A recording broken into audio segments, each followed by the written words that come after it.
Sejam muito bem-vindos a mais um TV Simples, o programa do Sindicato dos Professores de Mogi das Cruzes e Região, temporada 2025. Hoje, o meu papo é com o professor Walter Eclache da Silva, que vai falar conosco sobre educação financeira e a organização do orçamento dos professores. Professor, obrigado por ter aceitado conversar conosco. Eu que agradeço a oportunidade. Para falar de um tema que literalmente vai mexer no bolso de quem está assistindo a gente. É isso aí. A minha primeira pergunta é a seguinte: quando a gente fala de educação financeira, a gente está falando do que exatamente? A gente sempre pensa naquilo, gastar menos do que ganha, mas a educação financeira eu acho que engloba um pouco mais do que isso, né? Olha, a educação financeira tem a ver, sim, de gastar menos do que se ganha, só que é mais do que isso, como você falou. Envolve a percepção do que são juros, um conhecimento, vamos colocar uma cesta de conhecimentos técnicos, né?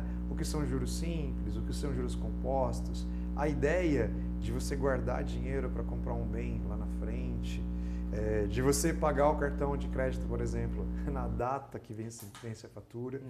Então, conhecer como funcionam os empréstimos, por exemplo. Tem pessoas que pegam empréstimo, e não só professores.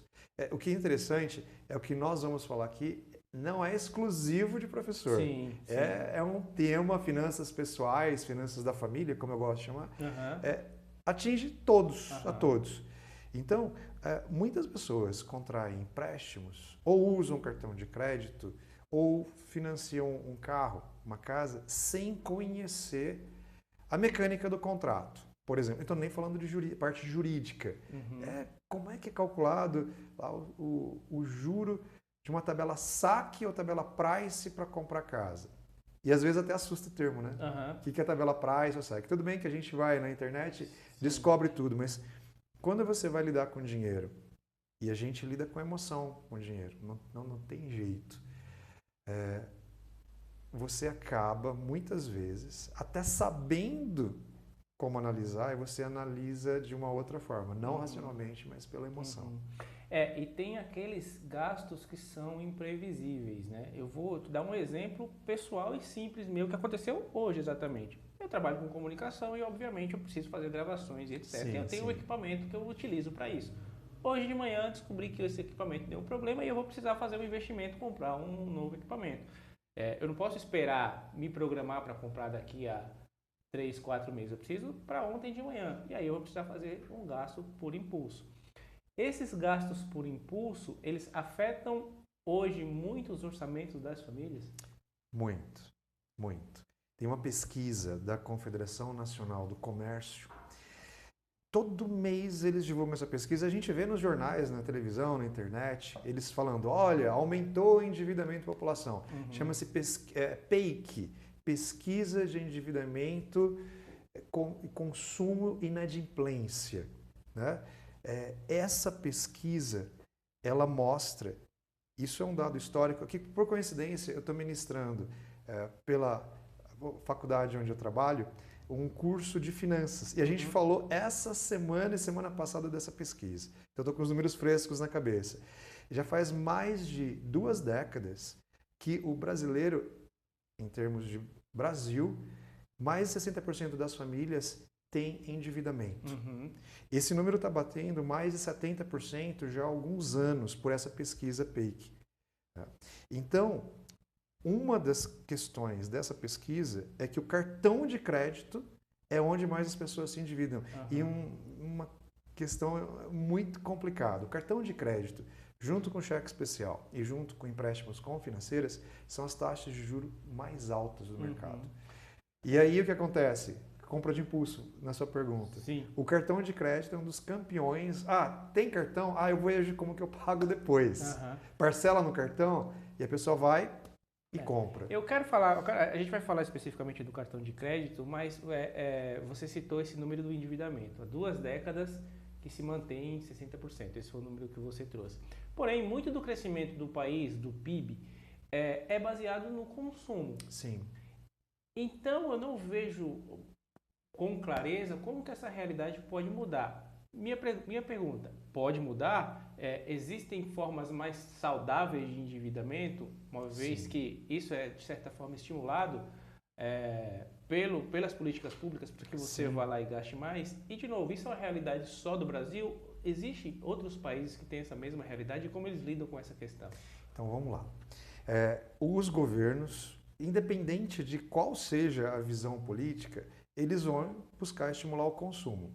A grande questão é quando você libera linhas de crédito, estou falando de empréstimo mesmo, Sim. libera linhas de crédito, vamos soltar linhas de crédito por bancos oficiais com taxas mais baixas, e a massa salarial da população, ela não acompanha essa oferta de crédito. Então as pessoas acabam se endividando mais do que poderiam, o salário não cresce na mesma proporção que o endividamento, aí tem aquele estrangulamento de essas famílias que eu falei para você, são famílias que se autodeclararam com dívidas.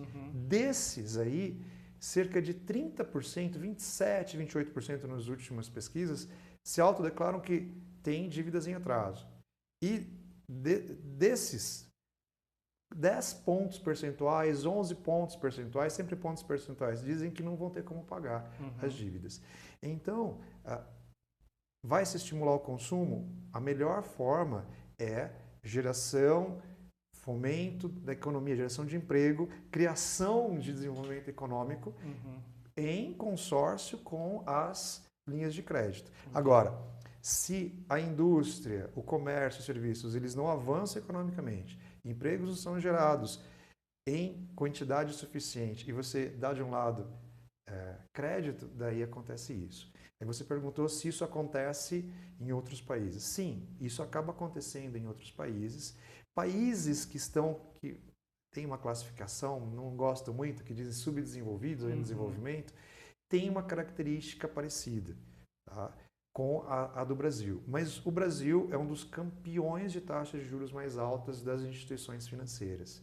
Isso tem rankings, o Brasil fica sempre ali hoje a gente está com entre a os segunda, 10, 5, não, a gente está 10. com a segunda maior taxa de juros então, a gente está sempre mundo, assim, ali estamos nos ali, 3 primeiros. De juro real, acho que a gente só pede para a Turquia. Então, É assustador, é assustador. Né? Então, o Brasil, estamos entre as 10 maiores economias do mundo. Então, a gente está fazendo uma discussão que não é que não tem riqueza, é como é gerida, como é gerada, como é distribuída, como você estimula a população. Aí você fez a pergunta, me corrija se eu esquecer de alguma pergunta sua. Se tem jeito. Bom, eu sou professor. O professor sempre vai achar que tem jeito. Eu, particularmente, eu trabalho nas universidades com disciplinas de finanças. Análise financeira, contabilidade básica também, que acaba sendo uma ferramenta para finanças. Matemática financeira, bastante. Eu acredito que, na medida que vamos dizer, educação financeira, ela vai atingindo a base, desde o ensino fundamental 1, 2, várias escolas já têm isso, tem um marco, né, acho que de 2010, se me falha a memória, da educação financeira no Brasil, o estímulo do que o governo federal tem feito, a gente está muito aquém do que precisaria, mas já começou a se movimentar. Eu acredito que essa educação financeira nas bases pode ajudar, esse é um ponto.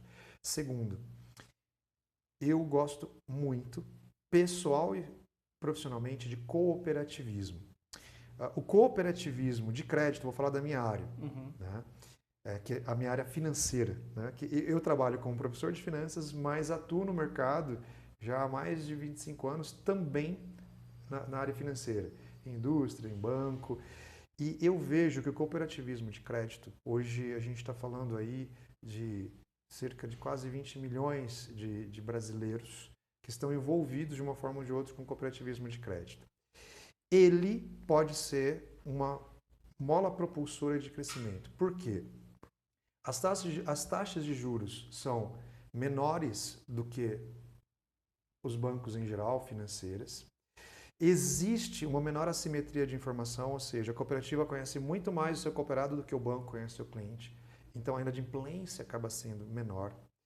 E muitas vezes uma pessoa não consegue empréstimo em banco e consegue na cooperativa porque ela já tem um histórico.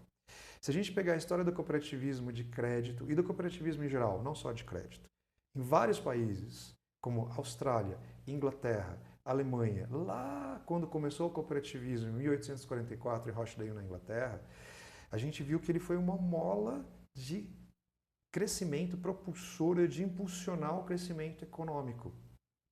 Então, eu acredito muito que o cooperativismo ele pode nos ajudar nisso. As pessoas ainda têm preconceito de buscar essas instituições para... Muitos não conhecem, mas só para você ter ideia, na pandemia, as instituições financeiras tradicionais, bancos, eu quero dizer, fecharam agências em várias cidades por várias questões, né? Movimento tecnológico, não estava dando o lucro adequado. E eles são instituições com fins lucrativos e está tudo certo. Se não deu lucro, é uma decisão da instituição, o dinheiro é deles. Ok. O cooperativismo, não só o de crédito, como dos outros ramos cooperativistas, estou falando de trabalho, de serviços, de saúde, eles não visam lucro como objetivo primário, primeiro e final. O lucro, ou a sobra, como a gente chama, é uma consequência de um bom desempenho, mas não é perseguido, vamos maximizar o ganho, não. O ganho deve ser social e econômico. Então, o que acontece? As cooperativas abriram agências, elas expandiram a sua rede de atendimento em mais de 200 cidades onde os bancos não estão mais presentes, as cooperativas de crédito, por exemplo, onde eu posso falar mais, elas estão. Então, eu vejo um franco crescimento, e tem um relatório do Banco Central, se os professores, né, que estiverem nos ouvindo quiserem pesquisar, vamos ver se eu falo certinho, Panorama de Crédito Cooperativo, alguma coisa assim, né? Mas começa com panorama. Coloca lá no buscador, no Google, você vai achar. É um relatório que o Banco Central emite uma vez por ano, comparando cooperativas de crédito e bancos. É engraçado que é o próprio Banco Central. Né? Não é ninguém ligado, nem a bancos, nem a cooperativo, que ele é vamos dizer, ele é o xerife, ele é o fiscal do sistema financeiro nacional. Então, vejam lá, é impressionante. E, por exemplo, hoje, mais de 90% que... Eu não trabalho só numa faculdade, né? Como todos os professores, a maioria, a gente trabalha num monte de lugares para defender aí o nosso dia a dia. Eu coloquei praticamente tudo para receber meus recebimentos na cooperativa de crédito. Por quê? Lá eu tenho um atendimento melhor, eu tenho taxas mais justas, eles me conhecem. E quando eu chego ali, eu não sou um número. Só que isso é a história do cooperativismo. Tá? A cooperativa de crédito mais antiga do Brasil, ela tem mais de 120 anos. Tá? E é curioso, ela está no Alto Tietê aqui, né? Esse sistema. Professor, é que eu me empolgo, falo de cooperativismo. Claro. É uma das minhas alegrias. Eu quero pedir para você falar um pouquinho do seu livro, mas essas cooperativas elas já estão se digitalizando no sentido de que hoje é muito fácil você abrir uma conta num banco, desses bancos digitais, você faz isso em 5, 10 minutos. Essas cooperativas estão acompanhando esse processo? Sim, mas eu digo para você que elas, vamos dizer, elas não priorizam necessariamente esse contato à distância. Tem a tecnologia, é possível abrir a conta pelo celular, mas a cooperativa ela tem uma vez por ano a assembleia. Então, essa questão de contato pessoa, ela não perdeu a essência, principalmente a cooperativa de crédito. Eu acho que eu não te respondi uma pergunta, se as pessoas conhecem ou não conhecem, né? Então, muita gente não sabe nem como funciona, mas mais pessoas têm aprendido. Né? Eu até, quando alguém fala, Walter, eu queria participar de uma cooperativa, eu falo, vai lá visitar, vai conhecer, não vai fazer leilão de taxa. Se for mais baixa a taxa eu vou. Não, é muito mais que isso. É uma maneira de enxergar o mundo, de você trabalhar junto. Como o sindicato. O sindicato é uma união de forças. Né? Uma associação de moradores, uma associação comercial ou de indústria é uma reunião de forças para a gente conseguir algo melhor e maior. Professor, esse livro que você fez em parceria com o Ricardo Trovão, Finanças Pessoais, porque no final das contas pequenos detalhes fazem a grande diferença. Fala um pouquinho para a gente sobre esse livro, o que as pessoas podem encontrar aqui. Olha só, capítulo 3. Por que eu estou falando isso? O capítulo 3, lê o título pra gente do capítulo 3. Capítulo 3. Daí eu vou explicando. O capítulo 3 foi uma maneira que eu arrumei, não é professores que são cientistas aí. O que fazer quando se perdeu o controle? Exatamente. Quando a pessoa caiu no fundo do poço financeiro, CPF negativado, até o CNPJ do MEI, que professores têm MEI, a gente tem que emitir nota fiscal para alguns lugares, negativado, não tem mais de onde pegar crédito, a pessoa está desesperada, não estou falando de professores não, estou falando de qualquer cidadão ou cidadã. E geralmente os livros, eles ensinam você, muitos livros que a gente ouviu na internet, youtubers, como ganhar seu primeiro milhão, né? Sim, 12 passos para você ser um milionário. Ok, é interessante essa abordagem, mas eu te pergunto, e as pessoas que elas estão desesperadas financeiramente? No meu doutorado, eu estudei finanças comportamentais. Em um dos capítulos, né, uma das partes da disciplina do doutorado, eu fiquei impressionado. A gente estudou essa compulsão das pessoas, né, alguns vieses comportamentais que levam as pessoas para se endividar. Então, a pergunta que eu te faço, quem é que ajuda as pessoas que estão desesperadas financeiramente? Então, quando eu era gerente de banco, lá na década de 90, no século passado, eu me encontrei com muitos clientes que estavam desesperados. Só que na época era banco. Eu era o banco, né? Eu era representante do banco. Eu não podia falar nada para eles que pudesse ser contra o banco, né? Por questão de ética, meu trabalho. Mas eu me entristecia de ver o desespero, as pessoas não tinham educação financeira, elas não sabiam o que estava acontecendo. Alguns clientes chegando até a questão de risco de alimentação, né? De não ter como botar comida em casa. Eu sei que a primeira vez que eu saí de banco foi em 2003, depois eu voltei a trabalhar em banco. E em 2003 eu comecei a dar aula. Meu primeiro curso foi na Associação Comercial de Mogi das Cruzes. Conheço. Né? Depois, em 2004, eu entrei como professor da UMC. E nessa época eu desenvolvi 8 etapas para a pessoa sair de um endividamento desesperador. Porque como eu gerente de banco, eu vi muito isso.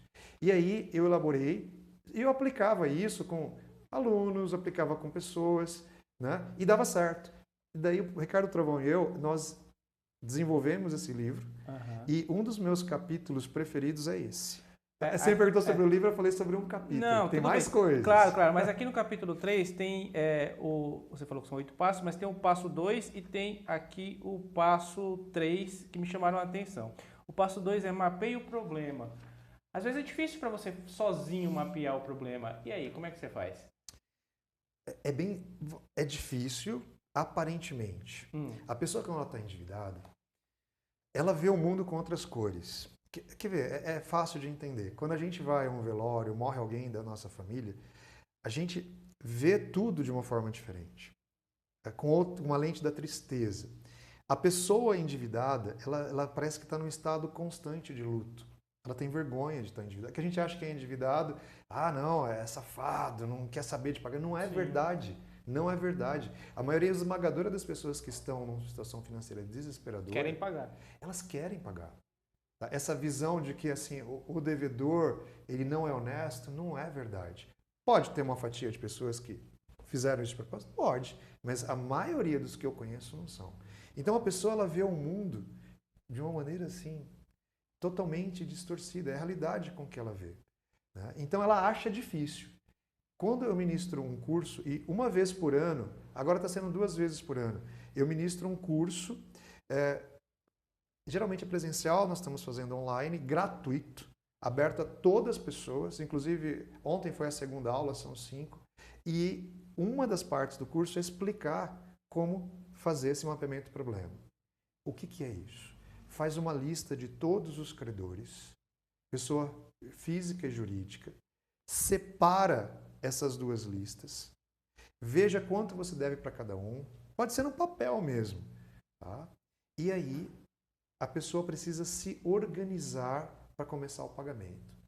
Só que isso não é tão simples, porque quando a pessoa está com muita dívida, ela não quer olhar para isso. A dificuldade maior não é fazer esse mapeamento, que aparentemente é simples, é que ela se sente derrotada, ela se sente envergonhada. É encarar o problema. Exato.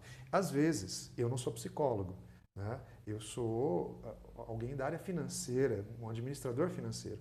Tem pessoas que eu peço, olha, procura uma ajuda de um psicólogo, um terapeuta. Por exemplo, eu faço terapia, assim, não. Uhum.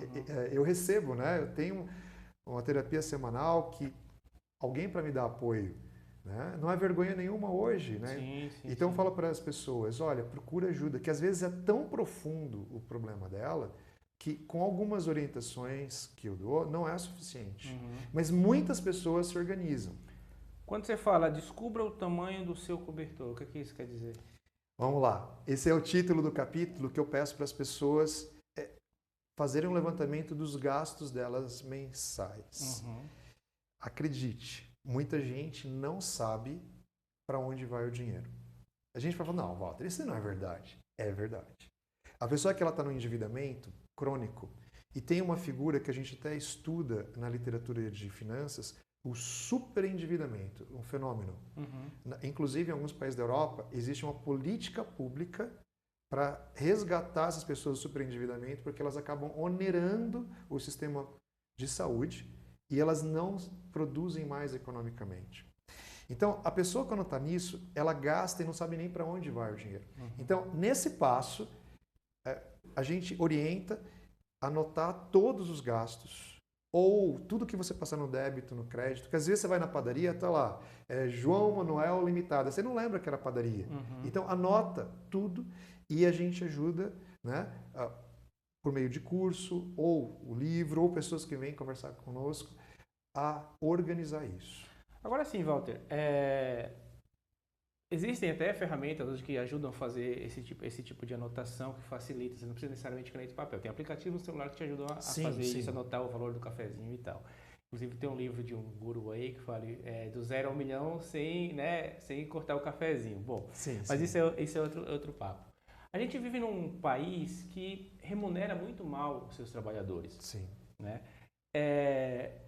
Por outro lado, a gente vive numa capital onde o custo de vida é muito alto.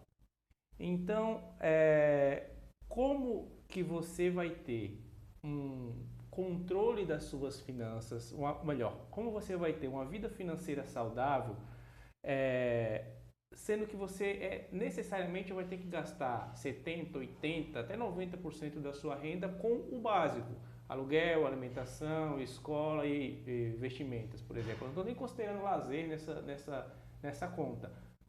Como que você consegue manter uma vida saudável, sendo que, de modo geral, as pessoas são muito mal remuneradas? Sim. Bom, aí nós vamos discutir algo bastante curioso. O marketing das instituições financeiras, principalmente as fintechs, eles têm um apelo muito grande. Se você está com o CPF ok, o nome limpo, como se diz, é fácil você conseguir muito mais crédito do que você consegue pagar. Isso é um fato. Por outro lado, tem o que você falou. Existe uma remuneração que a gente sabe que é defasada pela inflação. Né? Desde funcionários que são da rede privada como público, existem defasagens. A gente olha como é que se faz isso. Minha orientação para pessoas que vêm conversar comigo. É necessário realmente saber como você gasta o dinheiro. Muitas vezes a gente está morando numa casa, num bairro, ou tendo hábitos de consumo que não são compatíveis com a renda. Porque você falou de má remuneração, mas eu posso dizer para você que eu conheço pessoas com boa remuneração e elas estão num bairro, num metro quadrado de aluguel, ou fazendo consumo de alguns bens que elas não teriam como fazer. Eu sei que é duro isso, mas eu peço uma reavaliação disso. Eu já lidei com famílias que estavam com endividamento assim, tão profundo. Pensa você pagar 500 mil reais com a família de dívida, em atraso, com a família ganhando 5 mil reais, somando a renda de todo mundo. Caramba. Parece impossível, mas foi possível organizar, mas aí é necessário um trabalho profundo. Tá? É desafiador? É difícil? Mas não é impossível. Só para as pessoas terem uma noção, quanto tempo levou para essa família? 5 anos? 5 anos. Então, a perspectiva era de 7 a 8 quando a gente fez o planejamento. Tá? É preciso ter realmente... Então levou 5 anos para elas conseguirem virar. equilibrar... Não que ficou 5 anos sofrendo. Sim. Paulatinamente foi diminuindo. E essa dívida foi construída em quanto tempo? Rapaz, é coisa que eu não me lembro todos os detalhes, mas é coisa que se arrastava. Anos? Porque às vezes as pessoas chegam para mim, eu não sei quando começou aquilo. Entendi. Chega assim, tô com tudo isso. Uhum. Né? E eu geralmente, eu procuro não fazer pergunta, é delicado, Entendi. porque a área financeira pessoal, ela não tem a ver com dinheiro necessariamente só. Porque às vezes a pessoa passou por uma separação, passou por uma demissão, um sócio quebrou uma empresa e a pessoa não se levanta mais. Então, muitas vezes ela está com, os psicólogos chamam de dores da alma, ou seja, elas estão feridas na área do casamento, na área do relacionamento com os filhos, e isso se manifesta na área financeira. Uhum. E aí não adianta só dar para ela planilha, aplicativo, dinheiro. Ela precisa de outros cuidados. Entendi. Esse é o ponto. É essa a grande sacada que eu acho, no meu ponto de vista, de você entender que organização financeira possivelmente não vai passar com lidar só com dinheiro. Uhum. Agora, sim, para os professores que estão nos assistindo, professores, eles são... Em que eles se enquadram nesse cenário todo que a gente conversou? Eles são mais endividados, menos endividados? Os professores, de modo geral, sabem lidar melhor ou pior com o dinheiro? Antes da gente começar a gravar, você falou de uma questão de oferta de crédito aí. Sim, sim. Explica pra gente, por favor. Olha só, existem alguns artigos científicos que pesquisam professores, endividamento de professores de tal escola. Né? E tem alguns artigos que falam sobre isso. De forma geral, o professor, ele tem aquela questão da missão. Ele tem aquela questão da missão. E que ele tem que dar o exemplo e tudo mais. Então, um professor, muitas vezes, quando ele não sabe lidar com dinheiro, ele não busca ajuda num primeiro momento. Quando a situação está bastante complexa, aí ele busca ajuda. Né? Então, assim, eu não vou dizer que o professor é muito diferente da população comum. Não é uma classe profissional que tem problemas específicos de finanças. O que a gente estava até conversando antes, né, é que o professor ele tem uma característica de renda, não todos, o professor horista. Eu sou horista, por exemplo. Né? Tem professor que trabalha em alguma faculdade ou alguma escola de ensino médio ou fundamental e ele ganha por hora aula dada. Então não é um salário fixo, tenha ou não tenha turma. Eu acho que isso é a grande maioria da rede privada. Né? E aí o que acontece? Que a gente estava conversando até. O professor está numa bela escola, dando aula, está com 40 horas aula, 30 horas aula, 20, sei lá. Tem professor que assim, parece que trabalha de manhã, tarde e noite. E dá aula em 2, 3 cidades, sim, né? Sim. E, enfim. E aí, no RH, fala, olha, você tem uma margem consignável. O que é isso? Você pode usar uma parte do seu salário com parcela. E às vezes e aí um banco se atrela. Um banco do mercado é o parceiro da escola ou da universidade. E aí ele vai falar, poxa, R$200, aí libera para ele, sei lá, R$10 mil, R$9 mil, depende da taxa, depende do prazo. Ele falou, poxa, pagando só R$200, consigo 10 mil. Aí no mês seguinte, ele pega mais um empréstimo, mais R$200. Aí ele já está com 20 mil de dívida. Então, a parcela é pequena, só que daí são 60 meses, 84 meses, 96 meses. É uma vida. Quase um financiamento imobiliário, né? O tamanho. Sim.